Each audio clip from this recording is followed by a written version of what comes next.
ഓ കാൽ വിഷയായി. ശരിക്കും പഠിച്ചാ ഞാൻ പറയുന്നില്ല. അതായത് കുനിഞ്ഞൊരു പേപ്പർ എടുക്കുമെന്ന് പറയത്തില്ലയോ? അതായത് സ്വന്തമായിട്ടൊരു മുട്ടായി നിന്നിട്ട് വേണമെങ്കിൽ തറ ഇട്ട് കഴിഞ്ഞാൽ ഇതൊന്നും എടുത്ത് അങ്ങോട്ട് കളയാവും. ഈ ചോദ്യം ചോദിക്കുന്നവർ മടിച്ചു. ഞാനേ മടിയനാ. അപ്പൊ ഞാൻ വിചാരിച്ചു ഇവളെങ്കിലും നേരെ ആയിരിക്കും. പച്ചക്കറി 100 രൂപയുടെ കിറ്റ് വാങ്ങിച്ചാൽ പോലും എടുക്കത്തില്ല. അയ്യോ എന്റെ കൈ വയ്യ. ഇവളെ കൊണ്ട് ഞാൻ അത് 60 കിലോ ഞാൻ തൂക്കിപ്പിച്ചു. അടുത്ത ആഴ്ച അവളെ കൊണ്ട് 70 എടുപ്പിക്കും. അതിന്റെ അടുത്ത ആഴ്ച 80 എടുപ്പിക്കും. ഞാൻ ഈ പരിപാടി തീരുന്നതിന് അവളെ കൊണ്ട് 100 കിലോ ഞാൻ മിനിമം അവളെ കൊണ്ട് ഞാൻ തൂക്കിപ്പിച്ചിരിക്കും. പക്ഷെ ഇപ്പൊ നിങ്ങൾ എപ്പോഴും ഒരുമിച്ച് വീഡിയോസ് കാണുമ്പോ ആൾക്കാർ ചോദിക്കുന്നുണ്ടോ നിങ്ങൾ ലിവിങ് ടുഗദർ ആണോന്ന്? ഞങ്ങളെല്ലാരും വിചാരിച്ചേക്കണത് ഞങ്ങൾ മാരീഡ് ആണെന്നാ. അപ്പം ഞങ്ങൾ തന്നെ പറയാറുണ്ട് ഞങ്ങള് മാരീഡ് അല്ല. മാരീഡ് അല്ല, ഞങ്ങളുടെ ഇതിനകത്ത് കോവിഡിന്റെ ഒക്കെ കഴിഞ്ഞ സമയത്താണ് എനിക്ക് വണ്ണം വെച്ച് തുടങ്ങിയത്. സോ ഞാൻ എന്ത് ചെയ്തു, സ്വന്തമായിട്ടൊരു മിശ്രിതം ഉണ്ടാക്കി. സ്വന്തമായിട്ട് കറുകപ്പട്ട കണ്ണി കണ്ട സാധനങ്ങളൊക്കെ പൊടിച്ചിട്ട് ഞാൻ രാവിലെ വെള്ളം കുടിക്കും. ഈ ദിവസം ഭയങ്കര വയറുവേദന, എന്ത് കഴിച്ചാലും ഭയങ്കര വയറുവേദന. ഹോസ്പിറ്റലിൽ ചെന്നപ്പോഴാണ് മനസ്സിലായത് ആമാശയത്തിനകത്ത് ഫസ്റ്റ് ലെയർ പൊട്ടിപ്പോയത്. അപ്പൊ അതുകൊണ്ട് ഞാൻ എപ്പോഴും പറയാം, യൂട്യൂബ് നോക്കി വണ്ണം കുറച്ച് അവസാനം ആമാശയത്തിന്റെ ഒരു ലെയർ പൊട്ടി നമ്മൾ പറഞ്ഞില്ലയോ, അതുപോലെ പോയിട്ടുണ്ട്. ക്ലൈന്റ് ആയിരുന്നു.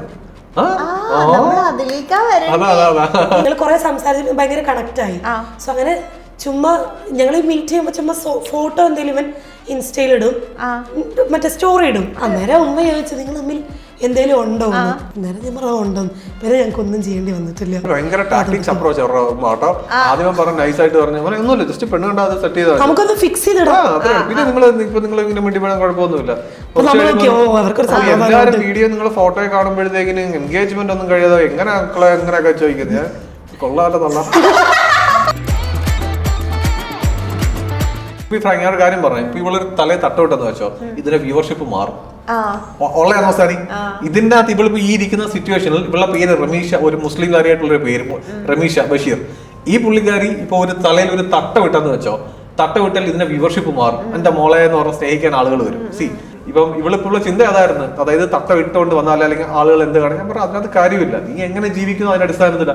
നീ ആരെയും ദ്രോഹിക്കാൻ പോകുന്നില്ല, നീ ആരും ഇച്ചി പോകുന്ന പറയാൻ പോകുന്നില്ല. എനിക്ക് കാരണം പള്ളിയിൽ പോയി 5 നേരം നമസ്കരിക്കുന്ന ടീമുകൾ അറിയാം, അതും കഴിഞ്ഞിട്ട് വന്നിട്ട് കാണിക്കുന്ന ഹറാം പറപ്പെന്തോ എന്നുള്ളത്. അത് ഒരു റിലീജിയസ് വൈസ് അങ്ങനെ ചെയ്യണമെന്ന് ആരും ഇതാകുന്നില്ല. നമ്മള് ദൈവത്തിന് മറന്ന് ജീവിക്കരുതാ പോരെ.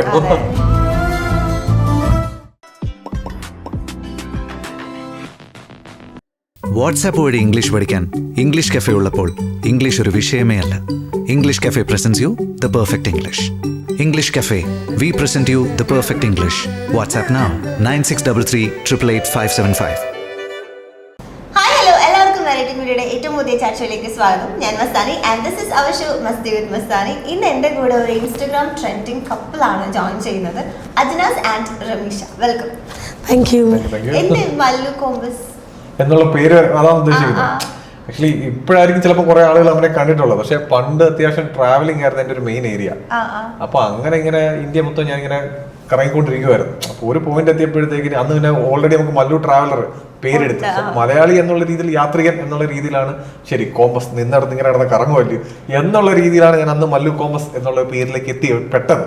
5 വർഷമായി കാണും അന്ന് ട്രാവൽ ചെയ്തപ്പോൾ. അതാണ് ആ ഒരു പേരിന്റെ ഒരു മെയിൻ കാര്യം. നമുക്ക് എന്തായാലും നമ്മുടെ കോൺവെർസേഷൻ സ്റ്റാർട്ട് ചെയ്യുന്നതിന് മുന്നേ നിങ്ങളുടെ ഒരു വീഡിയോ കണ്ടിട്ട് സ്റ്റാർട്ട് ചെയ്യാം. കാരണം എല്ലാ വീഡിയോസിലും അത്യാവശ്യം വ്യൂസ് ഉണ്ട്. അപ്പൊ എനിക്ക് ഇവര് 3 വീഡിയോ അയച്ചു തന്നിട്ട് ഇതിൽ ഇഷ്ടമുള്ള ഏതെങ്കിലും കാണിച്ചു എന്ന് പറഞ്ഞപ്പോ ഞാൻ ഇതിൽ ഏത് കാണിക്കണം എന്നൊരു കൺഫ്യൂഷൻ ഉണ്ടായിരുന്നു. എന്നാലും നമുക്കൊരു വീഡിയോ കാണാം. ഞങ്ങളുടെ വീഡിയോ തന്നെ അല്ലേ തുടക്കത്തിൽ എങ്ങാണ്ടുള്ളതെന്ന് തോന്നുന്നു.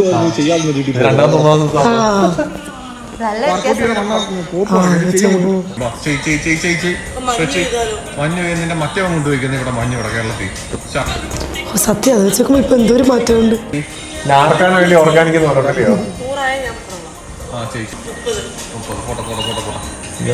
പ്രകൃതി ഫുൾ ജിമ്മിലായി വർക്കൗട്ട്. അവിടെ ഉള്ള വർക്കൗട്ട് എന്ന് പറയുമ്പോഴത്തേക്കിന് എനിക്ക് ഇത്രയും മടിയായിട്ടുള്ള ഒരു വ്യക്തിയെ അല്ലെങ്കിൽ നമ്മൾ ശരിക്കും പഠിച്ചാ ഞാൻ പറയുന്നില്ല. പറ. അതായത് അതെവിടെ പറയണ്ടേ? കുനിഞ്ഞൊരു പേപ്പർ എടുക്കുമെന്ന് പറയത്തില്ലയോ? അതായത് സ്വന്തമായിട്ടൊരു മുട്ടായി നിന്നിട്ട് വേണമെങ്കിൽ തറ ഇട്ട് കഴിഞ്ഞാൽ ആ ഇതൊന്നും എടുത്ത് അങ്ങോട്ട് കളയാവും. ഈ ചോദ്യം ചോദിക്കുന്നവർ മടിച്ച് ഞാനേ മടിയനാ. അപ്പൊ ഞാൻ വിചാരിച്ചു ഇവളെങ്കിലും നേരെ ആയിരിക്കും. ഒരു കാര്യമില്ല. മറ്റേ ഡയലോഗ് ഉണ്ടല്ലോ, കറക്റ്റ് സ്ഥലത്താ വന്നിരിക്കുന്നത്. അപ്പൊ ഈ വർക്കൗട്ട് ശരിക്കും എനിക്ക് നിങ്ങളുടെ ചില വീഡിയോസ് ഒക്കെ കാണുമ്പോ എനിക്ക് എന്റെ ജിം പാർട്ട്ണറിനെ ഓർമ്മ വരും. കാരണം ചേച്ചി അടിക്കടിക്ക് അങ്ങനെ തന്നെ പറഞ്ഞോണ്ടിരിക്കും. ചില സമയം നമുക്ക് ദേഷ്യം വരും. അല്ല, ഇതിനകത്തില്ല, നിങ്ങളിപ്പോ ആദ്യം മറ്റേ പറമ്പിനകത്തിട്ട് ഓടിക്കുന്ന സംഭവം കാണുന്നതാണ്. അത് കാര്യം എന്താന്ന് വെച്ച് കഴിഞ്ഞാല് ഇതുവരെ ശരീരമാണെങ്കിൽ ഒരു ഇതെടുക്കത്തില്ല. ഇവളും ലൈക്ക് ആങ്കർ ആണ്, പോയി ആങ്കറിങ് ചെയ്ത് തിരിച്ചു വരും. അതല്ലാതെ എന്ന് പറയുമ്പോൾ ശരീരം ഇറങ്ങുന്നില്ല. പക്ഷെ എന്താ PCOD ഇഷ്യൂ മറ്റേത് മറിച്ചത്. അപ്പൊ ഇത് ഈ കൊണ്ട് ഹോസ്പിറ്റലിൽ കൊടുക്കുന്നതിനൊക്കെ ഞാൻ പറഞ്ഞു ഇതിനകത്ത് ഏറ്റവും പറ്റിപ്പോ എന്ന് പറയാം. ഞാൻ അബദ്ധത്തിൽ ഒരു ദിവസം ഞാനാണെങ്കിൽ ഉറക്കം അടിച്ചു ഞാൻ പറഞ്ഞു വാന്ന് പറഞ്ഞു. പല്ലുപോലും തേച്ചിട്ടില്ല. അപ്പൊ ഞാൻ പറഞ്ഞു വരാൻ പറഞ്ഞു. ഞാൻ ഒരു വീഡിയോ ക്യാമറ കൊണ്ട് വെച്ചിട്ടുണ്ട്, ഇവിടെ വന്ന് നിൽക്കാൻ പറഞ്ഞു. ഞാൻ പിടിച്ചു നിർത്തിട്ട് ഞാനൊരു വീഡിയോ ചെയ്ത് എന്തോ ഗ്രഹപ്പോഴേക്ക് ആ വീഡിയോ ഒരു 12 മില്യൺ പുറത്തേക്ക് പോയി. അപ്പോഴത്തേക്കിന് പോയപ്പോൾ നാട്ടുകാരെല്ലാം കണ്ട് നാളെ തൊട്ട് പണം കുറയ്ക്കാൻ പോവാന്ന് പറഞ്ഞു. ഇനി വന്നില്ലെങ്കിൽ എന്തുവാ നമുക്ക് നാണക്കേടാ. അതാണ് പെട്ടുപോയതാ ഞാൻ. ഇതിലും കുറെ ആയിട്ട് പറയുന്നുണ്ട് നിന്നെ ഞാൻ ട്രാൻസ്ഫോം ചെയ്യാ പോവാണ്. ഞാൻ വലിയ മൈനൊന്നും കൊടുത്തിരുന്നില്ല. നീ കൂടെ അങ്ങനെ നാളെ നിനക്ക് നമുക്ക് വർക്കൗട്ട് സ്റ്റാർട്ട് ചെയ്യാന്ന് പറയുമ്പോഴേക്കും ഞാൻ പറയും ചെയ്യാന്ന് പറഞ്ഞ് ഞാൻ എണീക്കത്തില്ല രാവിലെ. പക്ഷെ ഇതങ്ങ് ചെയ്തപ്പോഴത്തേക്കും പിന്നെ ഒരു നിവൃത്തിയില്ല. അപ്പം ഇങ്ങനെയുള്ളൊരു പുള്ളിക്കാരിയെ ഒറ്റ സുപ്രഭാതത്തിൽ കൊണ്ടുപോയി നമ്മൾ കൊണ്ട് തള്ളിയിട്ടിട്ട് കാര്യമില്ല. അപ്പൊ പതുക്കെ ഗ്രാജുവലി മോൾഡ് ചെയ്തുകൊണ്ട് വരണം. എന്ന് പറയുമ്പോൾ തുടക്കത്തിൽ കൊണ്ടുപോയിട്ട് ജിമ്മിൽ കയറ്റി അതും ഇതും ചെയ്ത് കഴിഞ്ഞാൽ വേദനയായിട്ട് 2ാമത്തെ ദിവസം ഇവിടെ നിർത്തും. അപ്പൊ തുടക്കം ഇവള് പൊരുത്തപ്പെട്ട് വരാൻ വേണ്ടിയിട്ട് കുറച്ച് പോയിന്റ് എടുക്കുമല്ലോ. ആ 1ാമത്തെ ദിവസം ഒരു 2 റൗണ്ട് നടന്നിട്ട് പോവാ, 3ാമത്തെ ദിവസം 3 ആകും, 4ാമത്തെ ദിവസം 4. സോ പുള്ളിക്കാരി അറിയാതെ തന്നെ എന്ത് പറ്റും, ആ ഒരു എന്താ സ്ട്രെങ്ത് അല്ലെങ്കിൽ ആ ഓടാനുള്ള ഒരു കപ്പാസിറ്റി, ആ മൈൻഡ് സെറ്റ്. ഇപ്പം ആർക്കായാലും ഇപ്പം ഈ വണ്ണമുള്ള വ്യക്തികൾ ഇപ്പൊ എല്ലാവർക്കും ഭയങ്കര ആഗ്രഹം എനിക്കിത് കുറയ്ക്കണം. മടിയൊന്ന് ആൻഡ് ആ ഇനീഷ്യൽ സ്റ്റെപ്പ് എടുക്കാൻ ഒരു ബുദ്ധിമുട്ടാണ്. ഇത് ചെന്ന് കഴിഞ്ഞാൽ എനിക്ക് വയ്യ ഇനി എന്താ ആ ഒരു മൂഡ് കാണും. അത് വിട്ടിട്ട് ഒരു 2 ആഴ്ച കോൺസ്റ്റന്റ് ആയിട്ട് ഒന്നും വേണ്ട, നിങ്ങളിപ്പോ ജിമ്മിൽ പോയിട്ട് അവിടെ ചെന്ന് സൊറ പറഞ്ഞിരിക്കുക അല്ലെങ്കിൽ ചെന്ന് ചുമ്മാ കറങ്ങിയിട്ട് വരിക, ആ ഒരു പരിപാടിയായിട്ട് നമ്മൾ 2 ആഴ്ച തുടരുമ്പോൾ എന്ത് വരും, ഇതൊരു ഹാബിച്വൽ ആക്ഷൻ ആവും. നമ്മൾ 2-3 ആഴ്ച തൊട്ട് ജിമ്മിൽ സൊറ പറയാൻ പോകുന്നെങ്കിൽ അവനെ ഒന്ന് കണ്ട് സൊറ പറഞ്ഞിട്ട് വരാമെങ്കിൽ നമ്മൾ പോകും, ചെന്ന് എന്തെങ്കിലുമൊക്കെ ചെയ്യും. സോ ഇങ്ങനെ ഒരു ഹാബിച്വൽ ആക്ഷൻ ആകുമ്പോൾ എന്ത് വരും, നമ്മൾ അറിയാതെ അതിനകത്ത് പെട്ടുപോകും. ഈ സാധനം ചെയ്യണം എന്നുള്ളത് അത് തന്നെ ഞാൻ ഇവളുടെ കാര്യത്തിൽ ഉദ്ദേശിച്ചുള്ളൂ. ഇവള് ഇത്രയും മടിയായിട്ടുള്ള വ്യക്തിയെ അതിലേക്ക് കൊണ്ടുവരുക. എത്ര കിലോ ചെയ്ത് നോക്ക്. അല്ല ഇഷ്ടമുണ്ടെന്നൊന്നുമില്ല, ഇഷ്ടമൊന്നും വന്നിട്ടൊന്നുമില്ല. അതായത് ഇപ്പം നമ്മളിപ്പം ഒരു ദിവസം ഞങ്ങള് മിക്ക ദിവസം വീഡിയോസ് ഇടും, അങ്ങനെ സ്കിപ്പ് ചെയ്തിട്ടില്ല. ഇപ്പൊ 35 days ആയപ്പോഴത്തേക്ക് എനിക്ക് പനി പിടിച്ചു, സൗണ്ട് കടഞ്ഞിരിക്കുന്നതാ. അപ്പൊ പനി പിടിച്ചതിന് ശേഷം 2-3 ദിവസമായിട്ട് ചെയ്യുന്നില്ല.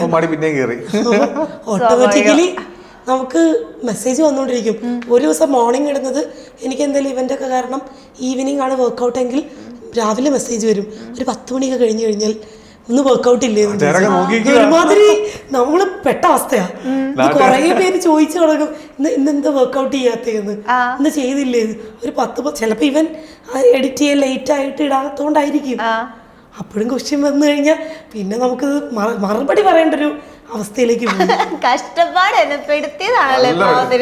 ഒരു സത്യം വേറെ കാര്യം പറയട്ടെ. അതായത് മേളി ഫ്ലാറ്റിൽ നിൽക്കുന്നിടത്ത് അവിടെ നിന്ന് ഒരു സാധനം താഴ്ന്ന അജു എന്റെ കൈ എന്റെ ഉമ്മ വഴക്ക് പറയാം, അറിയാലോ എന്റെ കൈ ഊരിപ്പോയതാ കുഞ്ഞിലെ ഒരു സാധനം. അതായത് 1 കിലോ ബാഗ് എടുക്കണമെങ്കിൽ പോലെ ഒരു എന്റെ കുഞ്ഞിലെ കൈ ഊരിപ്പോയതാണ് ഈ ഉടായിപ്പോയ പിള്ള കയ്യിലുള്ളത്.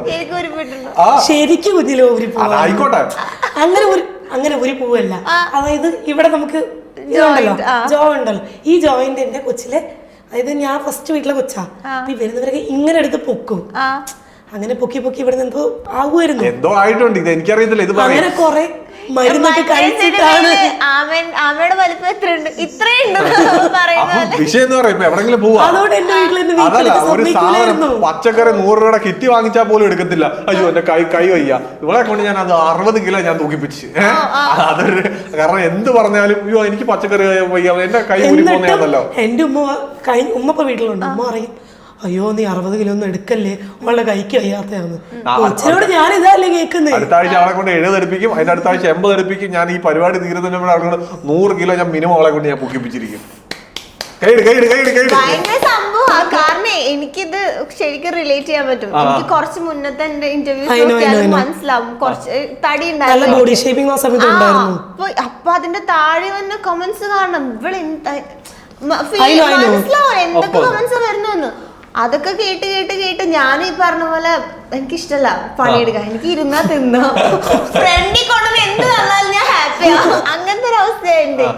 ശരീരം അനങ്ങത്തില്ല. പിന്നെ ഞാനിങ്ങനെ ഇത് കേട്ട് കേട്ട് ഇവരുടെ കമന്റ്സ് ആണ് നമുക്കൊരു മോട്ടിവേഷൻ. അങ്ങനെ ജിമ്മിൽ പോയി ഇറക്കിയതാ. അങ്ങനെ ഇപ്പൊ ഞാൻ 60 വരെ എത്തിയിട്ടുണ്ട്.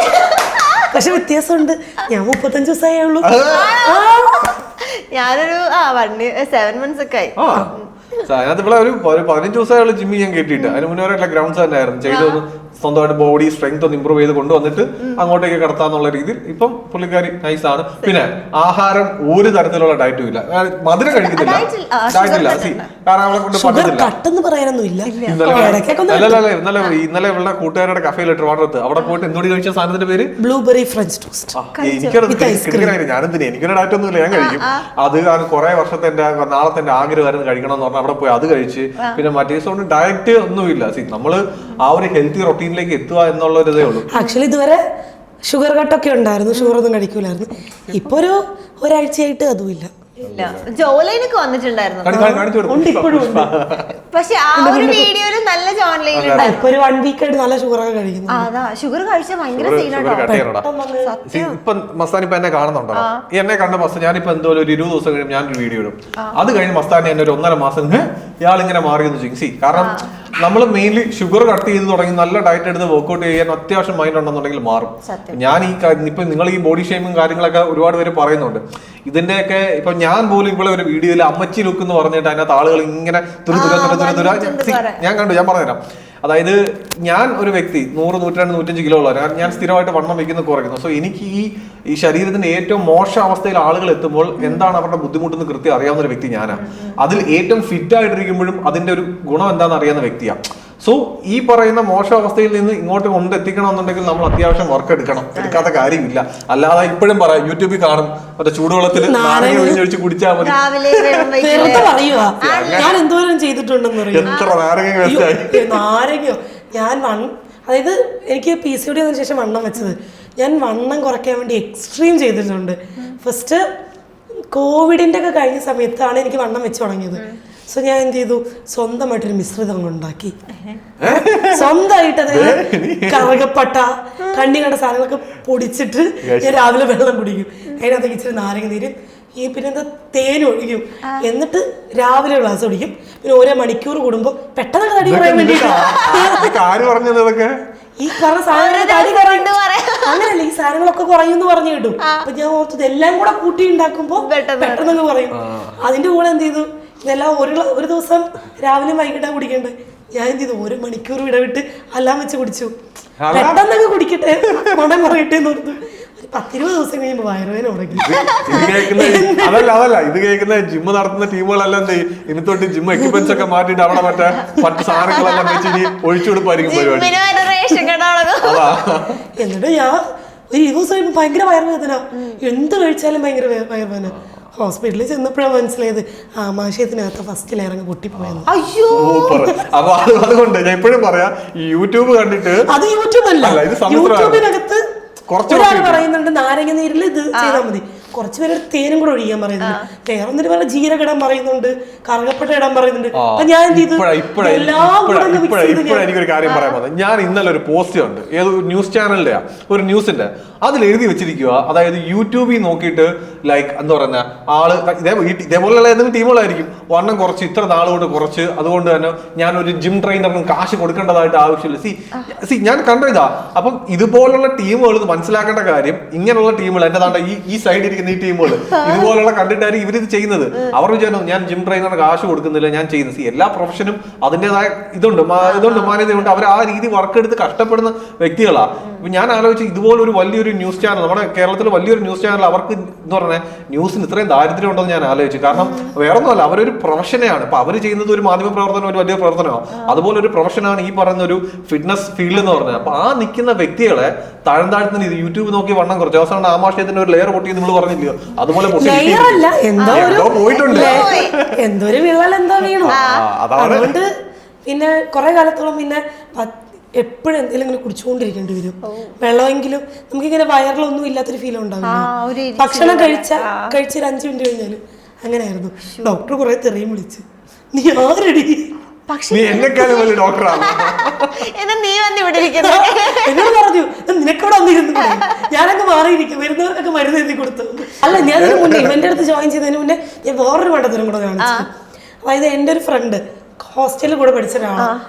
ആള് നല്ല ചബിയായിരുന്നു. അന്ന് എനിക്ക് വണ്ണമില്ല, പക്ഷെ ആള് ഭയങ്കര ചബിയായിരുന്നു. അപ്പൊ ആൾക്ക് എന്തോ ഫുഡ് പോയ്സൺ അടിച്ചിട്ട് വണ്ണം കുറഞ്ഞു. അപ്പൊ ഞാൻ എന്ത് ചെയ്തു, ഇവന്റ് എനിക്ക് ട്രിവാൻഡ്രത്ത് ഇവന്റ് ഉണ്ട്. സോ ഞാൻ ഇവന്റിന് പോവാം. അപ്പൊ അവിടുന്ന് ഞാൻ ട്രിവാൻഡ്രം എത്തി, ഈവനിങ് ആണ് ഷോ വരുന്നത്. സോ ചെന്നു, ട്രിവാൻഡ്രം റെയിൽവേ സ്റ്റേഷനിൽ നിന്ന് ഏതോ ഒരു ഹോട്ടലിൽ നിന്ന് ബിരിയാണി വാങ്ങിച്ചു. ഡയറ്റ് ആണല്ലോ, ഹാഫ് ബിരിയാണി വാങ്ങിച്ചു. ഹാഫ് ബിരിയാണിന്ന് പകുതി ഞാൻ കഴിച്ചു. ബാക്കി ഹാഫ് ബിരിയാണി ഞാൻ പാഴ്സൽ ചെയ്യാൻ പറഞ്ഞു. ഇത് പാഴ്സൽ ചെയ്തിട്ട് ഞാൻ അത് ഒന്ന് ജസ്റ്റ് ഇങ്ങനെ ഒരു ആവശ്യമുണ്ട് കൈയിട്ട് ഇളക്കി അടച്ചു വെച്ച് ബാഗിൽ വെച്ചു. എന്നിട്ട് ഇവന്റ് എല്ലാം കഴിഞ്ഞ് ഇവന്റിന്റെ അവിടെ ഞാൻ ഭക്ഷണം കഴിച്ചില്ല. ഡയറ്റ് ആണല്ലോ. എന്നിട്ട് ഭക്ഷണം കഴിക്കാണ്ട് ഞാൻ എന്ത് ചെയ്തു, തിരിച്ചു വന്ന് ട്രെയിൻ ചെയ്ത് എനിക്കറിയാം ഈ ഉച്ചയ്ക്ക് വാങ്ങിച്ച ബിരിയാണി കൈയിട്ട് ഇളക്കി കഴിഞ്ഞാൽ വലിച്ചു പോകുന്നു. വളിക്കാൻ വേണ്ടിയിട്ടാണ് ഞാൻ ചെയ്തത്. ഈ വളിച്ച ബിരിയാണി ഞാൻ മൂക്ക് പൊത്തി കഴിച്ചു. ഫുഡ് പോയ്സൺ വരാൻ വേണ്ടി ഫുഡ് പോയ്സൺ വന്ന് വണ്ണം കുറയാൻ വേണ്ടി. ഞാൻ ഉദ്ദേശിച്ച പോലെ ഫുഡ് പോയ്സൺ ആയിരുന്നില്ല. ഞാൻ ഓർത്ത് മറ്റേ ആളുകൾ ഏതൊക്കെ രൂപത്തിലാണ് വണ്ണം കുറയ്ക്കാൻ വേണ്ടിട്ട് ഫുഡ് പോയ്സൺ വന്ന് വൊമിറ്റ് ചെയ്ത് കിടന്നില്ല പെട്ടെന്ന് വെയിറ്റ് ലോസ് ആകുമെന്നുള്ള രീതിയിൽ എനിക്ക് രണ്ടു വട്ടം ഇളക്കം അതോടെ അല്ല അപ്പ ഉണ്ടായില്ല. ഞാൻ വീട്ടിലെത്തി രാവിലെ പോയി 1-2 പ്രാവശ്യം വയറ്റിന്ന് പോയി. ഞാൻ വോമിറ്റ് ഒക്കെ എക്സ്പെക്ട് ചെയ്തോണ്ടിരിക്കുക. പക്ഷെ ഒരു വയറുവേദന പോലെ ഞാൻ വിചാരിച്ച രീതിയിൽ അങ്ങ് വന്നില്ല. വയറുവേദനയൊക്കെ ഒതുക്കി. ഒരു വൃത്തികെട്ട വയറുവേദന സഹിക്കാൻ പറ്റുന്നില്ല. അമ്മ ഈവനിങ് ആണ് എനിക്ക് ഇവന്റും ഉണ്ട്. അപ്പത്തേക്ക് ഞാൻ ഉമ്മാനെ വിളിച്ച്, ഉമ്മ ഞാനിങ്ങനെ മണ്ടത്തരം ചെയ്തെന്ന്. ഉമ്മ പിന്നെ നിനക്ക് പ്രാന്താണോടി എന്ന് പറഞ്ഞു ഉമ്മയുടെ കുറെ തെറിവിളി. ഉലുവയില് വെള്ളോ ജീരക വെള്ളം നമ്മുടെ കേരളത്തിൽ മൊത്തം നമുക്ക് എന്തുണ്ടെങ്കിലും പൊടിക്കൈയുടെ ഉമ്മ വരും. അല്ല, എന്റെ ഉമ്മായി വലിയൊരു ഡോക്ടർ തന്നെയാണ്. അതായത് മാസം ഒരു 12,000 രൂപയുടെ ഗുളിക എന്റെ ഉമ്മ മാത്രം കഴിക്കുന്നുണ്ട്. അതുകൊണ്ട് ഉമ്മ പറഞ്ഞു നീ ആകെ കലക്കി കുടിക്കുന്നു. എന്തൊക്കെ കലക്കി കുടിച്ച് പിന്നെ മെഡിക്കൽ സ്റ്റോറിൽ പോയിട്ട് ORS ഒക്കെ കുടിച്ച് കുഴപ്പമില്ലായിരുന്നു.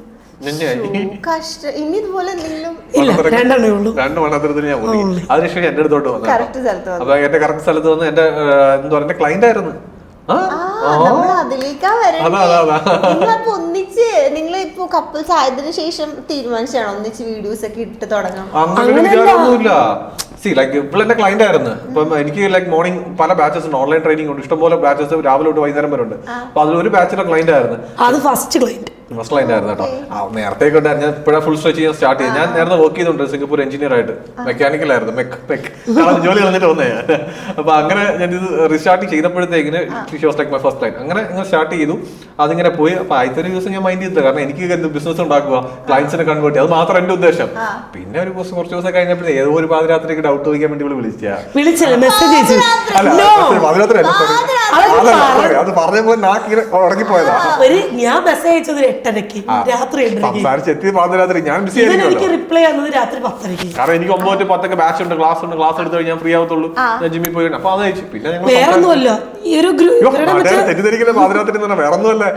ഇവന്റെ ഞങ്ങളൊരു ആ ബാച്ചിലുള്ള എല്ലാവരും മെസ്സേജ് അയക്കുന്നു, എന്റെ ഇത്ര കിലോ കുറഞ്ഞു, എന്റെ അത്ര കിലോ കുറഞ്ഞു, 5 കുറഞ്ഞു, 6 കുറഞ്ഞു. എന്റെ 1 കിലോ പോലും കുറയുന്നില്ല.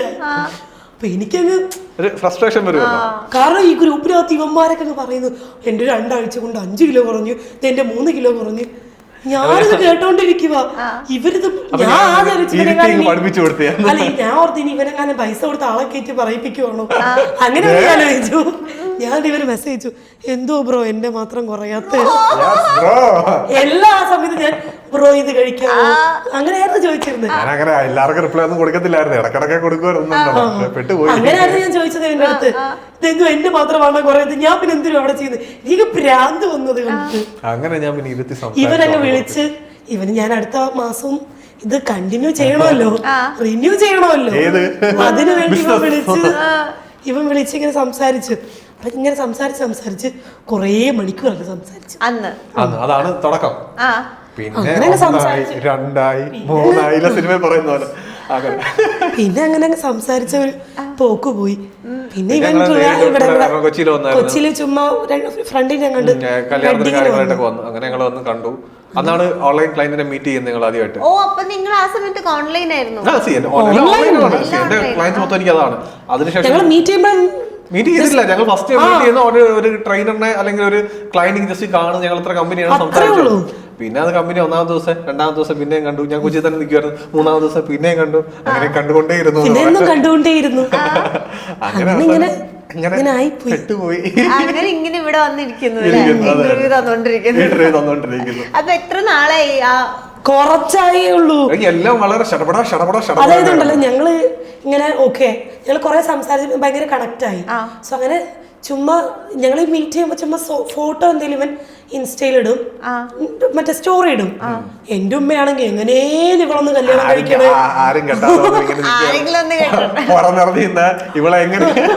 എങ്ങനെയും ഇവളൊന്ന് കല്യാണം കഴിക്കണേന്ന് ആലോചിച്ചോണ്ടിരിക്കുക. അങ്ങനെ പ്രാർത്ഥിച്ചോണ്ടിരിക്കുമ്പോഴാണ് സുന്ദരനും സുഗമനും സൽസ്വഭാവിയും വിദ്യാഭ്യാസ യോഗ്യത ഹയർ ആയിട്ടുള്ള ഒരു കുട്ടിയെ മുന്നേ വന്നത്. അതെ, അത് ഞാനിവിടെ പറയണം. ഞാൻ അന്നേരം ഉമ്മ ചോദിച്ചു, നിങ്ങൾ തമ്മിൽ എന്തേലും ഉണ്ടോ? അന്നേരം ഞാൻ ഉണ്ടോ. പിന്നെ ഞങ്ങൾക്ക് ഒന്നും ചെയ്യേണ്ടി വന്നിട്ടില്ല. പിന്നെ പിടിച്ചപാട് ഇവരുടെ ഉമ്മ ഭയങ്കര പ്രശ്നമായിരുന്നു. ടപ്പടപ്പടപ്പേന്ന് കാര്യങ്ങൾ പിന്നെ ഞങ്ങൾക്ക് ഒന്നും ചെയ്യാൻ പറ്റില്ല. അതുകൊണ്ട് എന്റെ കുഞ്ഞ് അങ്ങനെ ഒന്നിനുള്ള സമയമില്ലായിരുന്നു. അത് കഴിഞ്ഞ് ഒരു 1.5 മാസം കുറച്ച് കഴിഞ്ഞപ്പോഴത്തേക്കും പെണ്ണ് കാണൽ വെക്കുന്നു. കുറച്ച് മാസം കഴിഞ്ഞപ്പോൾ എൻഗേജ്മെന്റ് വെക്കുന്നു. എൻഗേജ്മെന്റ് കഴിഞ്ഞപ്പോൾ ഞങ്ങൾ കുറച്ച് സമാധാനം ഉണ്ടാകുന്നു. അത് കുറച്ച് കഴിഞ്ഞപ്പോഴത്തേക്കും പിന്നെ ഉമ്മയ്ക്ക് സമാധാനം ഇല്ല, വെഡിങ് ഡേറ്റ് എടുക്കണം. ഒരു ഭയങ്കര ടാക്ടിക്സ് അപ്രോച്ച് കേട്ടോ. ആദ്യം പറഞ്ഞു നൈസായിട്ട് പറഞ്ഞു, ഒന്നുമില്ല, ജസ്റ്റ് പെണ്ണ് കണ്ടാൽ അത് സെറ്റ് ചെയ്താൽ നമുക്കൊന്ന് ഫിക്സ് ചെയ്തിടാം. പിന്നെ നിങ്ങൾ ഇങ്ങനെ വേണ്ടി പോയാൽ കുഴപ്പമൊന്നുമില്ല. എല്ലാവരും വീഡിയോ നിങ്ങൾ ഫോട്ടോ കാണുമ്പോഴത്തേക്കിന് എൻഗേജ്മെന്റ് ഒന്നും കഴിയാതെ എങ്ങനെയൊക്കെ ചോദിക്കുന്നത് ഞാൻ കൊള്ളാലോ തള്ള അതാണ് കൊണ്ടുപെടുത്തി എൻഗേജ്മെന്റ്. എന്നാൽ അവർക്കൊരു ഇത് കാണുമല്ലോ, എൻഗേജ്മെന്റ് കഴിഞ്ഞ കാര്യങ്ങളൊക്കെ ആയെന്നുള്ളത്. കുറച്ച് കഴിഞ്ഞപ്പോഴത്തേനും നിങ്ങൾ എല്ലാവരും 2 പേരും വീഡിയോ ഇടുമ്പോഴത്തേക്കിനും അവിടെ നിന്നുള്ള എല്ലാവരും ചോദിക്കുന്നു, അങ്ങനെ പറയുന്നു, അവരൊരുമിച്ചാണ് താമസം, ഇവർ ഇങ്ങനാണോ അങ്ങനാണോ? എന്റെ മോളെന്റെ കുട്ടിയെ ഞാൻ മറുപടി കൊടുത്ത് അടുത്ത ലോക്ക് അവിടെ December 28 ഡേറ്റും എടുത്ത് ഓഡിറ്റോറിയം ബുക്ക് ചെയ്തു. അങ്ങനെ സമാപ്തിയായി. ഞാൻ പറഞ്ഞില്ലേ, ഒന്നും ചെയ്യേണ്ടി വിചാരിച്ചത് ഇച്ചിരി സമയമൊക്കെ എടുത്ത് നമ്മൾ ഒരുമിച്ച് അല്ല അതേ അവിടുന്ന് ഇങ്ങനെ പടപടാന്നായി. ഇപ്പൊ നമ്മള് ചെന്നപ്പോട്ടെ എൻഗേജ്മെന്റ് കഴിഞ്ഞു, അതവിടെ ഒരു വലിയ തലവൻ അവിടെ എല്ലാം ക്ലിയർ ചെയ്ത് വെച്ച്. ഇനി ഒന്ന് ലൈഫ് ഒരുമിച്ച് നമ്മൾ ബിൽഡ് ചെയ്ത് കൊണ്ട് വന്ന് ഒരു സ്റ്റേജിൽ എത്തണ്ട. ഗ്രോ ടുഗദർ എന്നുള്ള സാധനം ഞങ്ങൾ രണ്ടുപേരും ഒന്നിച്ച് വന്ന് സെറ്റായി. നമുക്ക് നമ്മുടെ 2 പേരുടെ മാരേജ് ഞങ്ങൾ തന്നെ നടത്തുന്നത്. അപ്പം എന്റെ സൈഡിൽ നിന്ന് ഞാൻ തന്നെ ഹാൻഡിൽ ചെയ്യുന്നത്, ഇവരാണ്. അപ്പൊ നമുക്ക് നമ്മുടെ ഈ ഒരു ഏജിൽ നമുക്ക് ഈ ഒരു എമൗണ്ട് എന്ന് പറയുമ്പോഴത്തേക്കും സെറ്റ് ചെയ്യാൻ കുറച്ച് പാടാണ്. കല്യാണം നടത്തണമെന്നുണ്ടെങ്കിൽ ഇപ്പം എല്ലാരും പറയും മറ്റേ രജിസ്റ്റർ കാര്യങ്ങളെങ്കിൽ പോലും ഇവളെ വീട്ടിലൊരു ഫസ്റ്റിലൊരു ആദ്യത്തെ കല്യാണം ഇവളുടെ ഉപ്പ മരിച്ചു. അപ്പം ഷീസ് ലൈക്ക് എന്ന് പറയുന്ന ആ കുടുംബം മൊത്തം നോക്കുന്നത്. അത് വേറെ കാര്യമുണ്ട്. ഞങ്ങൾ എത്ര അലമ്പി തമാശയൊക്കെ പറഞ്ഞാൽ I do respect in A different way. In the sense പുള്ളിക്കാരി എന്ന് പറയുമ്പോഴത്തേക്കിന് ഒരു കൊച്ചിലെ പ്രായം തൊട്ട് ഉള്ള വീട് മൊത്തവും ഇപ്പോഴത്തെ പെൺകുട്ടികളൊക്കെ അവിടെ കേൾക്കാം. അപ്പൊ ആ ഒരു പോയിന്റില് ലൈക്ക് എന്ന് പറയുന്നത് ഇവള് തന്നെയാണ് ഇവളുടെ വീട് മൊത്തം ലൈക്ക് നോക്കുന്നതും. കാര്യം അനിയന്മാരുണ്ട്, അവരെ പഠിപ്പിക്കുന്ന ആയിക്കോട്ടെ, ലൈക്ക് വീട്ടിലെ ചെലവായിക്കോട്ടെ, ഇവളുടെ സ്വന്തം കാര്യം ആയിക്കോട്ടെ. ഇതിനകത്ത് സ്വന്തം ഈ ഒരു പ്രായത്തില്, ഈ പ്രായത്തിൽ 26 ആ ഒരു ഇതിനകത്ത് ഒരു കാർ എടുത്ത്. സോ എല്ലാം ഇവള് തന്നെയാണ് ഇതിനു വേണ്ടിയിട്ട് രാവും പകലും ഇല്ലാതെ വർക്ക് ചെയ്യുന്നത്. അതല്ല ഉള്ളതൊക്കെ ഞാൻ പറയും, നീ വെറും ഉടായിപ്പാണ്, അത് വേറെ കാര്യം. അതുകൂടെ കേൾക്കണം, നല്ല ഡെഫിനറ്റ്ലി പറയണം. സോ ആ ഒരു മൈൻഡ് സെറ്റ് ഉണ്ട്. കാരണം അത് വളരാൻ വേണ്ടിയിട്ട് എനിക്കും, കാരണം എന്റെ കൂടെ നിന്ന വ്യക്തി ഒരു 10 വയസ്സായും ഞാൻ വേണ്ടി എനിക്ക് പറഞ്ഞ നീ ഇതിന് വാങ്ങിക്കുന്നത്, എനിക്ക് അതൊന്നും വേണ്ട, അത് വാങ്ങിക്കണ്ട. ഭയങ്കര പിശിക്കാട്ടോ, ഭയങ്കര പിശിക്ക. അപ്പൊ അത് ഒരു ഏജ് മുതൽ വീട്ടിലേക്ക് വേണ്ടി ഇങ്ങനെ നമ്മളിങ്ങനെ ഇങ്ങനെ എടുത്തു വെക്കുമ്പോ വീട്ടിലേക്ക് അങ്ങനെ ചെയ്ത് ചെയ്തപ്പോ ഭയങ്കര പിശിക്ക് ചെയ്ത് തുടങ്ങി. ഇപ്പൊ ഇവന്റെ കൂടെ കൂടി കുറച്ചൊന്ന് കാരണം വേറെ അഴഞ്ഞു തുടങ്ങിയത്. കാരണം ഒരു കുടുംബം ഓടിക്കണമെന്നില്ല, അവരുടെ അച്ഛൻ ബാബ ഇല്ലാത്ത സമയത്ത് ഒരു കുടുംബം ഓടിക്കുന്ന ഒരു കഷ്ടപ്പാട് നമുക്കറിയാലോ. അപ്പൊ അത് അവള് ചെയ്യുമ്പോഴത്തേക്കും ഡെഫിനറ്റ്ലി അത് അപ്രീഷിയേഷൻ. കാരണം രാവിലെ ചിലപ്പോൾ തിരുവനന്തപുരത്തായിരിക്കും വർക്ക്, അടുത്ത വർക്ക് കാണും, അവിടെ പോകുന്നത് ട്രെയിൻ കയറി അടുത്ത വർക്ക് പോകും. സോ അങ്ങനെ കണ്ടിന്യൂസ് ആയിട്ട് ചെയ്യുമ്പോഴത്തേക്കും അതിൻ്റെതായ ബുദ്ധിമുട്ടുണ്ട്. അപ്പൊ അതിന് ഡെഫിനറ്റ്ലി ഞാൻ അപ്രീഷിയേറ്റ് ചെയ്യും. പക്ഷെ ഞാൻ അങ്ങനെ വളർന്നിട്ടില്ല, ഉള്ളത് പറഞ്ഞാൽ ഞാൻ അത്യാവശ്യം അടിച്ചുപൊളിയെല്ലാം കഴിഞ്ഞ് ജീവിച്ച് അതേ രീതി അലമ്പി ജീവിച്ചേ. ബട്ട് ഇപ്പം കറണ്ട് ഒരു സിറ്റുവേഷൻ എത്തിയപ്പോഴത്തേക്കും നമ്മൾ ആ ഒരു സ്റ്റേജിലേക്ക് പോകേണ്ട വന്നപ്പോൾ അതിൻ്റെ ഒരു ഡിഫിക്കൽറ്റി എനിക്കും ഉണ്ട്. ബട്ട് ഇപ്പൊ ഞങ്ങൾ രണ്ടും ഒരുമിച്ച് അര പ്ലസ് അര കിന്നരം എന്ന് പറയുന്നില്ല, അരപ്രാരാബ്ദം അരപ്രാരാബ്ദം, അപ്പൊ ഞങ്ങൾ സെറ്റായി. പക്ഷെ അത് ശരിക്കും എടുത്തു പറയേണ്ട ഒരു കാര്യം തന്നെയാണ്. കാരണം നമ്മള് വീഡിയോസ് കാണുമ്പോൾ ഏറ്റവും കൂടുതൽ ആൾക്കാർ മടിച്ചാണ്. പക്ഷെ നമ്മളിപ്പോ കുറെ പൊട്ടത്തരം പറയുന്ന ആൾക്കാരാണെങ്കിൽ പോലും അവർക്ക് വേറൊരു സൈഡും കൂടി ഉണ്ടാവും. അതിപ്പം ഞാൻ എന്താ പറയാ, അങ്ങനെ വിമൺ എന്നുള്ള രീതിയിലല്ല, എന്നാലും ഒരു പെൺകുട്ടി എന്ന നിലയിൽ ഈ ഒരു ഏജിൽ ഇപ്പൊ ഈ പറഞ്ഞ പെൺകുട്ടി എന്നുള്ള നിലയിൽ തന്നെ എടുത്തു പറയാം. കാരണം എനിക്കിപ്പം തന്നെ ഇപ്പം എന്താണ്, ഞാൻ ആൺകുട്ടി, ഞാനൊരു 25-24 വയസ്സ് തെറിച്ചെടുക്കുന്ന പ്രായം. ഞാനൊന്നും ഈ പ്രാരാബ്ദമായിട്ട് തലേ വെച്ചിട്ടില്ല, അല്ലെങ്കിൽ കുടുംബം നോക്കുന്ന ഒരു മൈൻഡ് സെറ്റ് എനിക്ക് ഉണ്ടായിട്ടില്ല. ബട്ട് ആ 24 ഞാനപ്പോൾ ആലേക്ക് ഞാൻ അലമ്പിത്തിരിഞ്ഞിടുന്ന സമയത്ത് ഈ കൊച്ചു കിടന്ന് കഷ്ടപ്പെടുമായിരുന്നുള്ളത് അത് കണ്ടുമുട്ടിയിട്ടില്ല, അത് വേറെ കാര്യം. അപ്പം ഇപ്പോഴത്തെ പ്രായത്തിലാരും ഇപ്പൊ പിള്ളേരൊക്കെ കാണും, പൊക്കി പിള്ളേരും എല്ലാവരും കാണും അലമ്പി ഇങ്ങനെ നടക്കുന്നത്. സോ ഈ ഒരു ഏജിലും നമ്മൾ അത്രയും കുടുംബ എന്ന് പറയുന്നത് ആ ഒരു പശ്ചാത്തലം നമ്മൾ പൊക്കിക്കൊണ്ടുവരാൻ വേണ്ടി കഷ്ടപ്പെടുന്ന കുറച്ച് ഇതാണ്. സോ അതിന് നമ്മൾ ഡെഫിനറ്റ്ലി ഞാൻ അപ്രീഷിയേറ്റ് ചെയ്യുന്ന ഒരു കാര്യം തന്നെയാണ്. ആൻഡ് അപ്പോൾ നമ്മൾ ഈ പുറമേ ഉള്ളൊരു മണ്ടിയും പൊട്ടിയാന്നൊക്കെ കണ്ടാലും കുറച്ച് കാര്യങ്ങളിൽ കൊള്ളാം കേട്ടോ. അത് മതിയല്ലോ, അത് ഭയങ്കര ഇമ്പോർട്ടന്റ്. അത് എനിക്ക് ശരിക്കും അപ്രീഷിയേറ്റ് ചെയ്യാൻ തോന്നി. കാരണം എനിക്കിഷ്ടമാണ് ഇങ്ങനെ ചെയ്യുന്ന ആൾക്കാരെ. ഇപ്പൊ ഗേൾ ആണെങ്കിലും ബോയ് ആണെങ്കിലും ഇത്രയും റെസ്പോൺസിബിലിറ്റി. അനിയൻ പഠിക്കുകയാണ്, സ്റ്റിൽ ഇപ്പൊ അനിയൻ പഠിച്ചുകൊണ്ടിരിക്കുകയാണ് ഫിസിയോതെറാപ്പി. സോ ആ കാര്യങ്ങൾ നോക്കുന്നത് ഇവള് തന്നെയാണ്, ഇവളെ കുടുംബം. ഇത് ഞാൻ എന്തുകൊണ്ട് പറയുന്ന വെച്ചാൽ എനിക്കത് സന്തോഷമുള്ള കാര്യം. ആരെങ്കിലും ചോദിച്ചു കഴിഞ്ഞാൽ എന്തു അനിയൻ പഠിക്കുന്നതായിട്ട് ഒരാൾ നോക്കുന്നത്. സി അത് എന്നെ സംബന്ധിച്ചോളം ഒരു പെൺകുട്ടി അവൾ ഈ ഒരു പ്രായത്തിൽ കിടന്ന് കഷ്ടപ്പെട്ട് അത് ചെയ്യുന്നതെന്ന് പറയുമ്പോൾ ചില്ലറ കാര്യമല്ല. ആൾക്കാർ വിചാരിക്കും പൈസ എന്ത് വാങ്ങിച്ചേരാന്ന് പറഞ്ഞു. അത് ശരിയാ ശരിയാ. നീ തിരിച്ച് എന്നെ കുറിച്ച് ഇനി ഇവിടുത്തെ കഴിഞ്ഞു എന്റെ കഴിവുള്ള നല്ല കഴിവേറിയവരെ പറ. അപ്പൊ ഞാൻ ചോദിക്കട്ടെ, അപ്പൊ ആ ഒരു ജേർണിയിൽ ഇപ്പം നിങ്ങൾ പരിചയപ്പെട്ടിട്ട് ഇപ്പൊ എത്ര നാളായി? 7-8 months. അതിനുള്ളിൽ തന്നെ എല്ലാം സെറ്റ്. ഒന്ന് ഇരിക്കാൻ സമയം കിട്ടില്ല, അതിനുള്ള എല്ലാ നിങ്ങൾ അതെങ്ങനെ പ്രോസസ് ചെയ്തു? കാരണം ഇന്ന് കണ്ടു ദേ കല്യാണത്തിന്റെ ഡേറ്റ്. സത്യം പറയുകയാണെങ്കിൽ ഞങ്ങള് കുറച്ച് കഴിഞ്ഞിട്ടാണ് വീട്ടില് ഒരു മാസം കഴിഞ്ഞിട്ട് ഇങ്ങോട്ട് വീട്ടിൽ പറഞ്ഞതല്ല, ചോദിച്ചപ്പോ പിന്നെ നമ്മള് കള്ളം പറയേണ്ട കാര്യമില്ലല്ലോ. ഇങ്ങനെ ഉണ്ടെന്ന് പറഞ്ഞു. ഇങ്ങനെ ഉണ്ടെന്ന് പറയുന്ന ഒരു ദിവസം ഉമ്മ ഇവനെ വിളിക്കുന്നു. ഇവനെ വിളിക്കുമ്പോഴേ ഞാൻ നിൽക്കുന്നു, ഈ തവള ഇത്ര ഫാസ്റ്റ് ആയി പോയോ എന്ന് പറഞ്ഞിട്ട് ഉമ്മ പിന്നെ ഇങ്ങനെ ഞാൻ ഭയങ്കര റിമോട്ടായ ഒരു സ്ഥലത്ത് നിന്ന് വരിക. ഉമ്മയ്ക്ക് ഉപ്പയും കൂടെ ഇല്ലാത്തോണ്ട് നാട്ടുകാരും വീട്ടുകാരുടെ അടുത്തൊന്നും ഭയങ്കര പ്രഷർ ഉണ്ടാവുമല്ലോ. ഭയങ്കര പ്രഷർ ആയതുകൊണ്ട് ഉമ്മയ്ക്ക് ഇത് ഒറ്റയ്ക്ക് ഹാൻഡിൽ ചെയ്യുമ്പോൾ ഭയങ്കര പാടാണ്. ഉമ്മ ആദ്യം പറഞ്ഞു വീട്ടുകാരൊക്കെ ആയിട്ട് ഒന്ന് സെറ്റിലായ ഒന്ന് അങ്ങോട്ടും ഇങ്ങോട്ടും ഒന്ന് ഫിക്സ് ചെയ്താൽ കഴിഞ്ഞു. അപ്പൊ ഞങ്ങൾ ഓർത്തു എന്നാ അങ്ങ് കഴിയട്ടെ. അത് കഴിഞ്ഞ് പിന്നെ എൻഗേജ്മെന്റിൽ കൂടെ നടന്ന സമാധാനമായിരുന്നു. ഞങ്ങളപ്പം ഡേറ്റ് ചെയ്ത് ഞങ്ങളൊരു 3 മാസം കഴിയുമ്പോഴത്തേക്ക് എൻഗേജ്മെന്റ് എന്നുവെച്ചാൽ പെണ്ണ് കാണാൻ കഴിഞ്ഞൊരു 3 മാസം കഴിയുമ്പോൾ എൻഗേജ്മെന്റ് വന്നു. അപ്പൊ എൻഗേജ്മെന്റ് കഴിഞ്ഞൊരു ഞങ്ങളുടെ എൻഗേജ്മെന്റ് കഴിഞ്ഞിട്ട് ഇത്ര മാർച്ചിലല്ല കഴിഞ്ഞ മാർച്ച് ഞങ്ങളുടെ കഴിഞ്ഞു തോന്നുന്നു.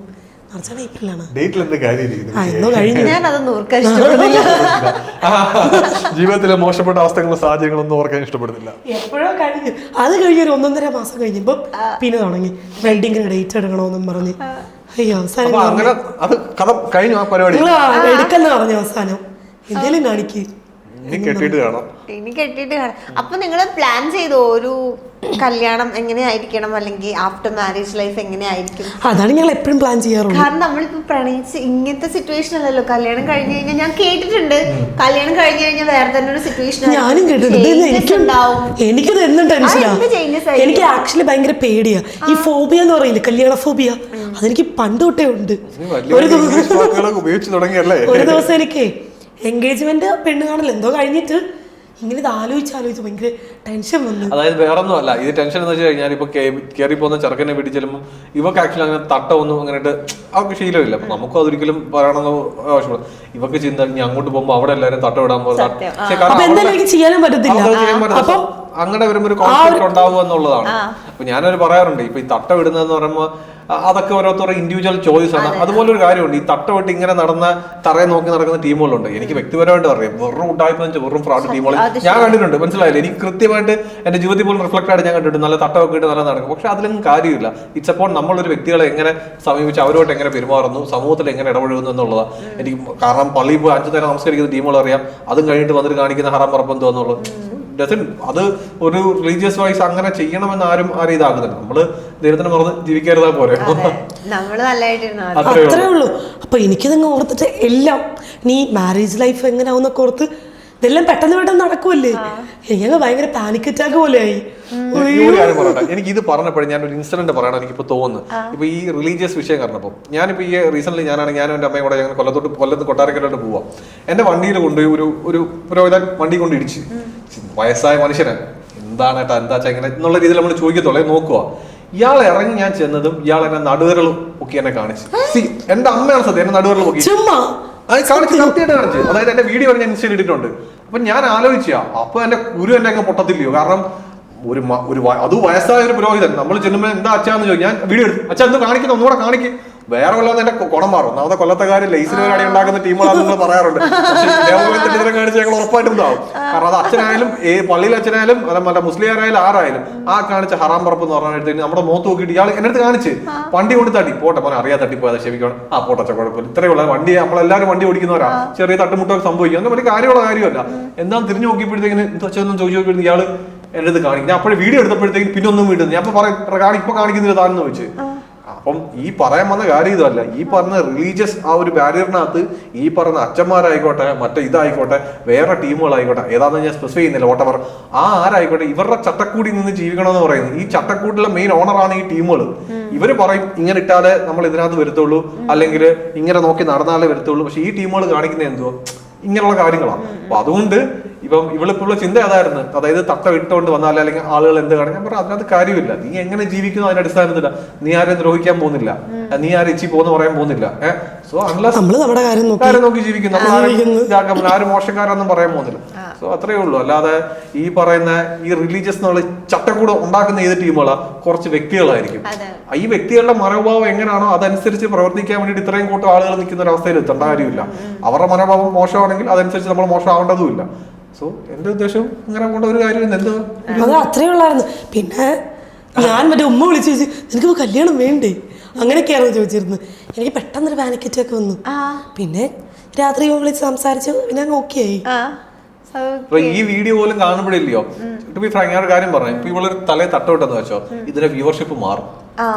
ഉള്ള അവസ്ഥാനി ഇതിന്റെ അകത്ത് ഇവളിപ്പോ ഈ ഇരിക്കുന്ന സിറ്റുവേഷനിൽ ഇവളുടെ പേര് റമീഷ, ഒരു മുസ്ലിം കാരിയായിട്ടുള്ള ഒരു പേര് റമീഷ ബഷീർ. ഈ പുള്ളിക്കാരി ഇപ്പൊ ഒരു തലയിൽ ഒരു തട്ട വിട്ടെന്ന് വെച്ചോ, തട്ട വിട്ടാൽ ഇതിന്റെ വ്യൂവർഷിപ്പ് മാറും. എന്റെ മോളെ എന്ന് പറഞ്ഞ് സ്നേഹിക്കാൻ ആളുകൾ വരും. അപ്പം അതിനകത്ത് ഞാനൊന്നും കാണുന്നില്ല. എന്ന് വെച്ച് കഴിഞ്ഞാല് അത് ഓരോരുത്തരുടെ ഇൻഡിവിജ്വൽ ചോയ്സ് ആണ്. അവരെങ്ങനെ ആ ഒരു ഇതിനെ ഇതാക്കുന്നത്. എല്ലാ ഇസ്ലാമികമായിട്ടുള്ള എല്ലാ കാര്യങ്ങളും നോക്കുന്ന കാര്യങ്ങളുണ്ട്. എന്നാൽ ഇങ്ങനെ ഇട്ടാൽ മാത്രമേ ആ ഒരു ഇതിന് അക്സെപ്റ്റൻസ് കിട്ടൂ എന്നുള്ളത് ഐ ഡോണ്ട് ബിലീവ്. കാരണം എനിക്ക് കൃത്യമായിട്ട് അറിയാം 5 നേരം നമസ്കരിക്കുന്ന ടീമുകളുണ്ട്. അത് കഴിയുമ്പോൾ 2 അടിക്കുകയും ചെയ്യും. ഇതിനകത്ത് എന്താ അർത്ഥമുള്ളത്? അതിന്റെ അവർ ചെയ്യുന്ന അവരുടെ വായിൽ നിന്ന് വരുന്ന പ്രവർത്തികൾ, ഹജ്ജ് വരെ കഴിഞ്ഞിട്ട് വരുന്ന ആളുകളുണ്ട്. അപ്പൊ നമ്മൾ വിചാരിക്കും ഹജ്ജ് എന്ന് പറഞ്ഞാൽ ഏറ്റവും പുണ്യ പ്രവൃത്തിയാണ്. അത് കഴിഞ്ഞിട്ട് വന്നിട്ടുള്ള ആളുകൾ വരുന്നുണ്ട്. അവർ ചെയ്യുന്ന പ്രവർത്തികളാവട്ടെ, വസ്തുവിന്റെ പേരിലാവട്ടെ, മറ്റേ വിഷയങ്ങളിലാവട്ടെ, അവർ ഇടപെടുന്ന രീതികളും എടുക്കുന്ന നിലപാടുകളും എന്ന് പറയുമ്പോൾ ഇസ്ലാമികമായിട്ടും ഒരിക്കലും പൊരുത്തപ്പെടാൻ പറ്റുന്നതല്ല. അപ്പൊ ഐ ബിലീവ്, നീയോ തന്നെയാണോ എനിക്കറിയത്തില്ല, ഐ ബിലീവ് ലൈക്ക് ഈ പറയുന്ന കാര്യങ്ങൾ എന്ന് പറഞ്ഞാൽ ഒരു ചട്ടക്കൂടിനകത്തുള്ള കാര്യങ്ങൾ മാത്രമാണെന്നുള്ളത്. നമ്മളതിനകത്ത് ഇഷ്ടപ്പെടുവാണെങ്കിൽ നിൽക്കുക. ഇപ്പം എൻ്റെ ഉമ്മാക്ക് തട്ടമിടുന്ന ഇഷ്ടമാണെങ്കിൽ അത് അവരുടെ ചോയ്സാ. എനിക്ക് ഇതാണെങ്കിൽ എന്റെ ചോയ്സ്. Same way her. അപ്പൊ അതുകൊണ്ട് നീ ആ കാര്യത്തിൽ ടെൻഷൻ അല്ല, നമ്മള് പെട്ടെന്നൊരു മാരീഡ് ലൈഫ് എന്ന് പറയുമ്പോഴത്തേക്കും അതെന്താ വെച്ചാൽ എൻ്റെ കൂടെയുള്ള എല്ലാവരും മാരീഡ് ആയവരാ. സോ എൻ്റെ കൂടെ പഠിച്ച ഫ്രണ്ട്സൊക്കെ ഇവരൊരു ആവശ്യം ഇല്ലാണ്ടെങ്കിൽ മെസ്സേജ് ഒക്കെ പേടിപ്പിക്കുക. അയ്യോ ഇനി നിന്റെ ജീവിതം പഴയതുപോലെ ഒന്നും ആയിരിക്കില്ല, ചേഞ്ച് ആവും, ഇത്രയും കാലം ജീവിച്ച പോലെ ഒന്നും ആവില്ല.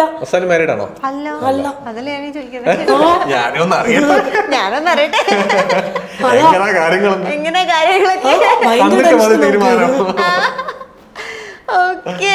പക്ഷെ ഇപ്പൊ നിങ്ങൾ എപ്പോഴും ഒരുമിച്ച് വീഡിയോസ് കാണുമ്പോ ആൾക്കാർ ചോദിക്കുന്നുണ്ടോ നിങ്ങൾ ലിവിങ് ടുഗദർ ആണോന്ന്? ഞങ്ങളെല്ലാരും വിചാരിച്ചേക്കണത് ഞങ്ങൾ മാരീഡ് ആണെന്നാ. എല്ലാവരും പറയുന്നത് ഞങ്ങൾ മാരീഡ് ആണെന്നാ. അപ്പം ഞങ്ങൾ തന്നെ പറയാറുണ്ട് ഞങ്ങള് മാരീഡ് അല്ല, മാരീഡ് അല്ല, ഞങ്ങളുടെ ഇതിനകത്ത് ഫിനാൻസ്. ഞങ്ങൾ മാരീഡ് അല്ല, ഞങ്ങൾ ഫിനാൻസ് എന്ന് പറയാറുണ്ട്. പക്ഷെ അങ്ങനെ എല്ലാരും മാരീഡ് ആണെന്നാണ് വിചാരിച്ചേക്കുന്നത്. മാരീഡ് അല്ല. അപ്പൊ ആക്ച്വലി നിങ്ങളിപ്പോ ഒരു സ്ഥലത്താണ് താമസിക്കുന്നത്. കറക്റ്റ് സാധനം ആളുകൾക്ക് കിട്ടാനുള്ള സാധനം പിടിക്കുന്നുണ്ടോ ചോദിച്ചോ. ഇത് എന്റെ ഡൗട്ടാ. ഞാൻ നിങ്ങളുടെ വീഡിയോസ് കാണുമ്പോ ഇപ്പൊ ഒരു വീട്ടില് താമസിക്കുന്ന പോലെ ഫീൽ ചെയ്യും. അപ്പൊ അതുകൊണ്ടാണ് ഞാൻ ചോദിച്ചു. ഇപ്പൊ എൻഗേജ്മെന്റ് കഴിഞ്ഞു, പിന്നെ അതിന് അങ്ങനെ ഓരോരുത്തരുടെ ഇഷ്ടമാണ്. അവിടെ ആളെ കിട്ടാത്തതാണ് പ്രശ്നം. അല്ലാണ്ട് കല്യാണം കഴിഞ്ഞാലും എൻഗേജ്മെന്റ് കഴിഞ്ഞാൽ അതൊന്നും ഇവിടെ ഒരു പ്രശ്നമല്ല. ആളെ കിട്ടുന്നില്ല. ഇവിടെ ഈ ചെക്കന്മാർ കാണുന്നുണ്ടെങ്കിൽ മസ്താനിക്ക് വേണ്ടിട്ട് ഒരു ചെറുക്കനെ കൂട്ടത്തിലില്ല. എനിക്ക് കണ്ടാ മതി. പുറത്തുനിന്ന് കണ്ടോളാം. ഞാൻ പുറത്തുനിന്ന് കണ്ടോളാം. ഞാനും പറഞ്ഞിരുന്നു.